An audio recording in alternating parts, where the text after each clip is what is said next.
ఇది కేవలం ఓ పెంపుడు జంతువు కాదు, ఇదో ఫ్యాషన్ స్టార్. పూర్తి వివరాలకు చదవండి రేపటి సాక్షి దినపత్రిక. బంధుప్రీతి ఈ పదం సినిమా రంగంలో ఎక్కువగా వినిపిస్తూ ఉంటుంది. తమ సినిమా ప్రచారంలో భాగంగా ఇంటర్వ్యూల్లో పాల్గొన్న నటులకు తరచూ దానిపై ప్రశ్న ఎదురవుతూ ఉంటుంది. తాజాగా నటి రకుల్ ప్రీత్ సింగ్ దీనిపై స్పందించారు. ఎలాంటి సినీ నేపథ్యం లేకుండా సినీ పరిశ్రమకు వచ్చిన రకుల్ టాలీవుడ్, బాలీవుడ్లలో స్టార్ హీరోల సినిమాల్లో నటించి మంచి గుర్తింపు తెచ్చుకున్నారు. కానీ తన కెరీర్లో నెపోటిజం కారణంగా ఎన్నో అవకాశాలు కోల్పోయినట్లు తాజాగా తెలిపారు. ఏ విషయం గురించైనా నిర్మోహమాటంగా మాట్లాడే రకుల్ బంధుప్రీతిపై ఆసక్తికర వ్యాఖ్యలు చేశారు.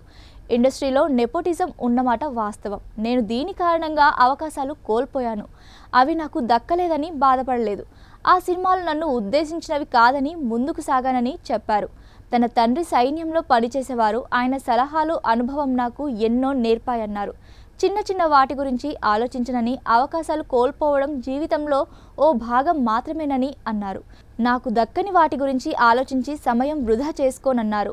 ఏం చేస్తే వ్యక్తిగతంగా ఎదుగుతానో దానిపైనే దృష్టి పెడతానని, ఒక స్టార్ కిడ్కు లభించినంత సులభంగా మిగతా వారికి ఛాన్సులు రావు, అదంతా వారి తల్లిదండ్రుల కష్టమని రకుల్ వివరించారు.